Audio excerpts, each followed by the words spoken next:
Qala al-muallif an-Nawawi rahimahullahu ta'ala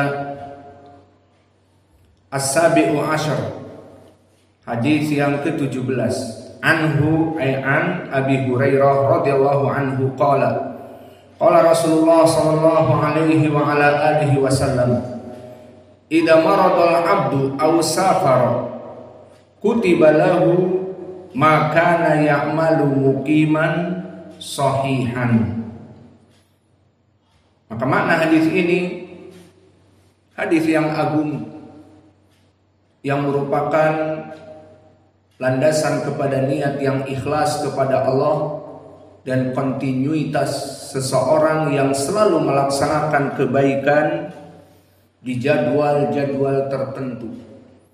Maka disebutkan idza maradal abdu aw safara, jika seseorang dalam keadaan sakit atau dalam keadaan musafir. Maknanya dia dalam keadaan seperti itu perkara yang tidak biasa, karena kebiasaannya itu maksudnya. Jadi jika dia tidak sakit mempunyai kebiasaan dari amal soleh, dan tidak sedang musafir mempunyai amalan-amalan soleh. Seperti kita yang kemarin melaksanakan operasi untuk anak kita di Padang, di Rumah Sakit M. Jamil. Maka atas rahmat Allah dan doa dari kalian, Allah mudahkan. Meskipun 2 pekan urusannya, namun alhamdulillah Allah mudahkan. Dan begitu pun dari putri kami yang paling kecil yang sakit sekitar 5 hari. Maka ini semua contoh bagi kita. Di saat anak kita tidak sakit, apa rutinitas kita? Pertama, melaksanakan sholat berjamaah bersama di masjid Imam Mukbil Al-Wadi Inam Aulad. Ya apa tidak? Kedua, melaksanakan kegiatan belajar bersama. Seperti sekarang, setelah sholawat kita melaksanakan learning, lesson, thalabul ilm. Dan yang ketiga, berdakwah, melaksanakan dakwah di masjid ini dan juga dakwah di YouTube dan streaming seperti sekarang, live streaming. Maka ini dakwah. Maka semua kegiatan ini tadi, sholat berjamaah dan saya menjadi imamnya. Dan yang kedua, pelajaran menuntut ilmu setelah sholat 5 waktu tidak ada. Kemudian dakwah pun tidak ada. Meskipun kadang-kadang streamingnya diganti di hotel, namun jarang karena kita antrian di rumah sakit padat. Duhur tidak bisa, asar tidak bisa, malam pun kadang-kadang tidak bisa menunggu pasien. Maka kegiatan-kegiatan ini yang merupakan rutinitas dalam ibadah yang tadi saya contohkan berhubungan dengan saya pribadi, maka idza marada, di saat saya sakit tidak bisa melaksanakan pelajaran, tidak bisa melaksanakan menjadi imam diganti imamnya, tidak bisa berdakwah, memberikan kajian melalui streaming dan di YouTube misalnya, au safar, atau di saat kami safar tadi ke Padang untuk mengobati anak dan sebagainya. Maka ini semua illah, penyakit yang menyebabkan seseorang tidak melaksanakan peribadatan secara kontinu. Apa kata Nabi? Kutiba lahu ma kana ya'malu muqiman sahihan. Namun dari rahmat Allah atas kita, meskipun saya tidak melaksanakan sholat berjamaah dan menjadi imam, maka mendapatkan pahala sholat berjamaah dan menjadi imam. Dan prakteknya di Padang bagaimana? Duhur dan asar digabung 2 rakaah. Di mana? Di hotel. Dengan keadaan capek, ngantri dari pagi jam 8 sampai kebanyakan jam 2. Maka sholat hanya 2 rakaah. Ditulis apa? Jadi imam, ditulis pahala sholat seperti mukim. 4 rakaat, 4 rakaat. Na'am aula nikmah. Dan juga kutibalahuma kana ya'malu muqiman sahihan. Seperti dia dalam keadaan sahih memberikan kajian ilmu setengah jam atau 1 jam setiap selesai pelajaran, maka ini ditulis. Padahal kita di sana di Padang dalam keadaan di hotel lelah ataupun di rumah sakit antrian. Nomor antrian D38, nomor antrian E79. Bosan kita dengan itu. Namun di saat kita duduk di sana dalam keadaan mendapatkan pahala seperti ini. Paham tuh?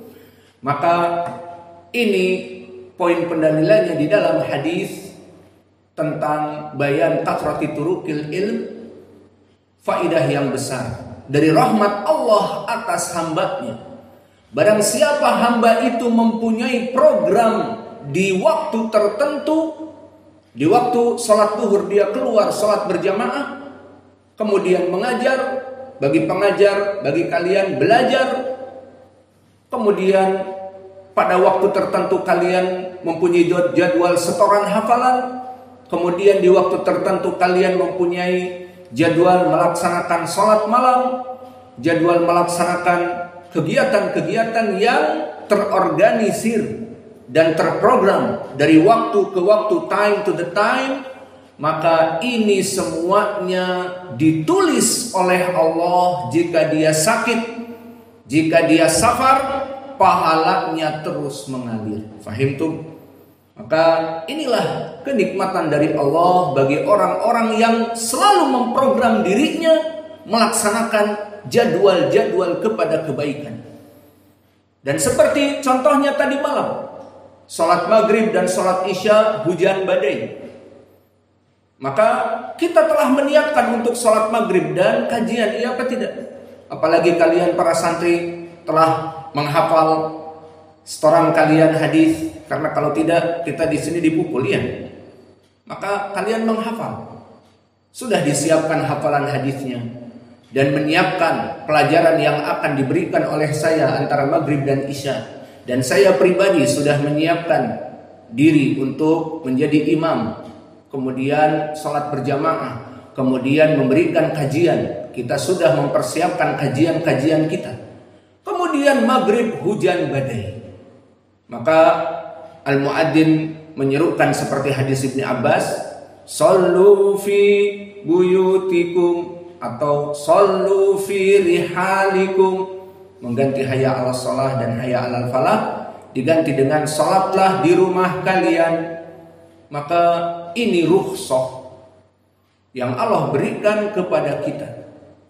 Kalau ditanya, wah malas sekali, terobos hujan, hanya sekedar air kok, ada payung, ada motor, ngebut. Kenapa? Hanya sekedar hujan saja takut. Permasalahannya bukan permasalahan hujan takut diterobos, bukan. Tetapi permasalahannya rukhsah, bahwa Allah Jalla wa'ala memberikan rukhsah bagi hambanya. Jika terjadi hujan, apalagi hujannya deras seperti kemarin, bukan masalah kita tidak mempunyai payung, dan bukan masalah rumah kita hanya berapa langkah, ada 30 meter ke rumah. Misalnya, kesakan berapa meter? 20 meter. Kalian lebih dekat dari saya atau sama? Sama-sama misalnya 20 meter, 30 meter. Bukan masalahnya kita tidak bisa menerobos hujan. Namun masalahnya Allah memberikan rukhsah bagi kita. Dan ini sunnah Nabi agar kita lakukan sehingga kita sholat di rumah. Maka ini kita menghidupkan sunnah, mendapatkan pahala menghidupkan sunnah. Yang mana sunnah ini termatikan di zaman now. Jika antum lihat bagaimana orang-orang awam, adzan maghrib, hujan deras, maka diterobos dengan motor, ngebut. Dan begitu pun, ya sudah, kalau motor kehujanan, keluarkan mobil di garasi, naik mobil, atau bawa payung, atau running man, jadi pelari tercepat di dunia, jadi The Flash. Maka orang-orang awam, mereka tidak mempunyai pengetahuan tentang sunnah ini. Maka kalau dia sholat di rumah, difikirnya pahalanya kurang atau bahkan berdosa. Oh, sholat berjamaah wajib, tapi hujan, terobos hujan, kenapa takut? Padahal di sana orang-orang yang berilmu mengetahui hadis-hadis seperti ini. Dan ini contohnya. Maka di saat kita dalam keadaan hujan, tidak jadi sholat ke masjid, dan tidak memberikan kajian antara maghrib dan isya seperti kemarin, masuk hadis idza marada au safar kutiba lahu kana ya'malu muqiman sahihan. Idza marada au safar, jika seseorang yang biasa melaksanakan kegiatan kemudian dia jatuh sakit, kemudian dia safar, kutiba lahu ma ya'malu muqiman sahihan, maka ditulis pahalanya oleh Allah. Pertanyaan juga di sini, itu kan tadi di hadis disebutkan idza marada au safar. Di sini jika sakit dan jika safar. Kalau hujan apa urusannya? Maka hujan juga masuk kepada rukhsah.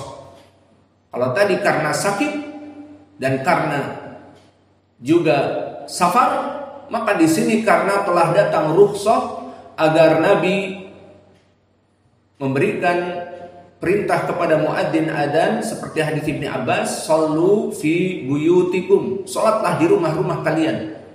"Shallu fi rihalikum", salatlah di kemah-kemah kalian.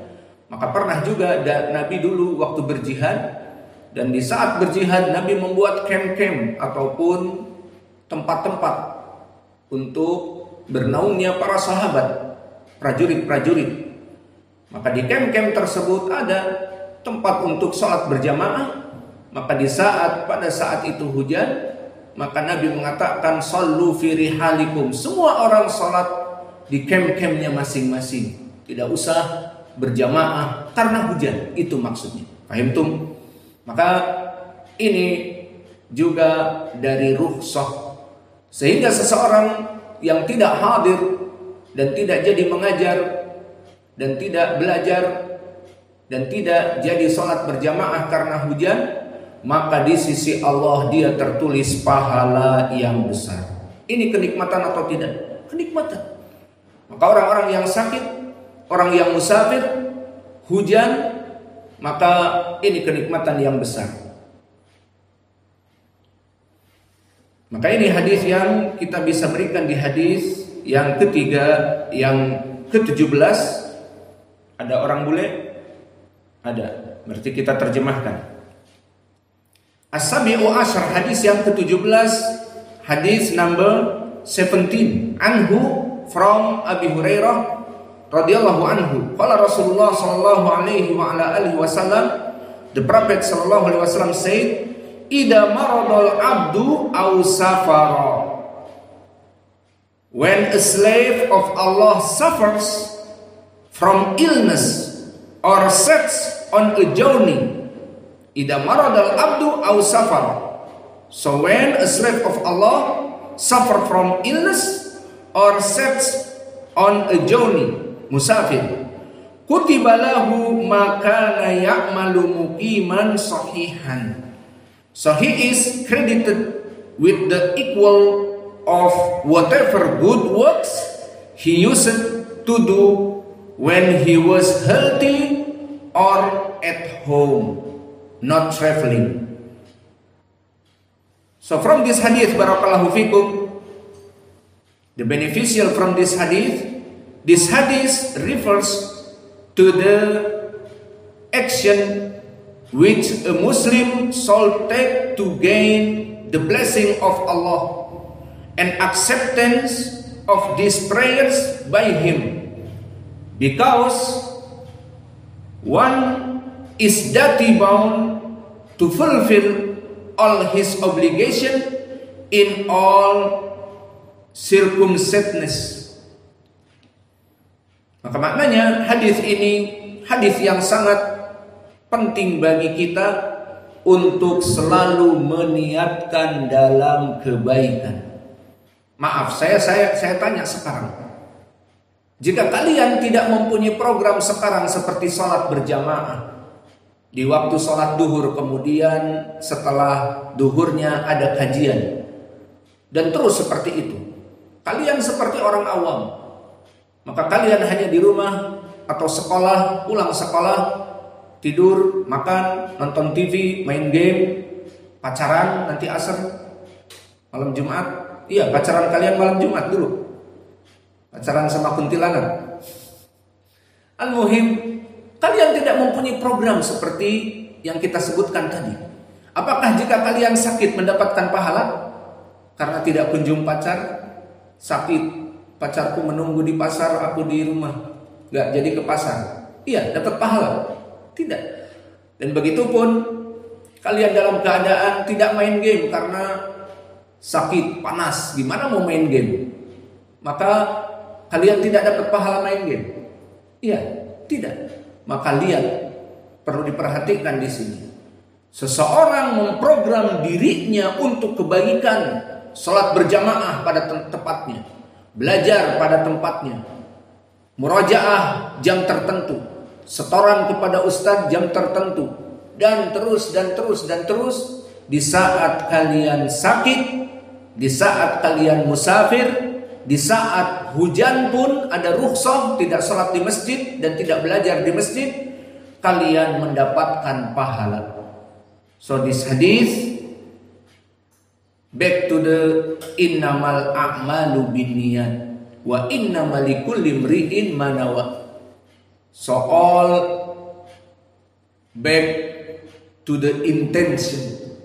If someone have intention to Allah in this time, pray duhur, like Hudzaifah now, seperti sekarang Hudzaifah.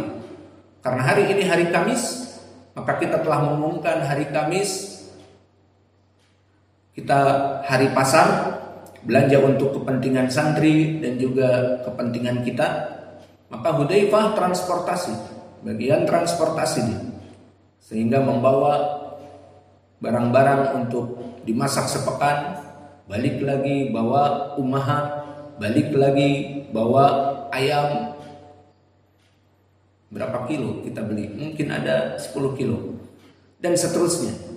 Maka dalam keadaan seperti ini dia tidak bisa belajar. Mana sekarang? Tidak bisa hadir. Setelah duhur, tadi sholat duhur dia keluar, maka dia sama tercatat sebagai duduk menuntut ilmu di sini.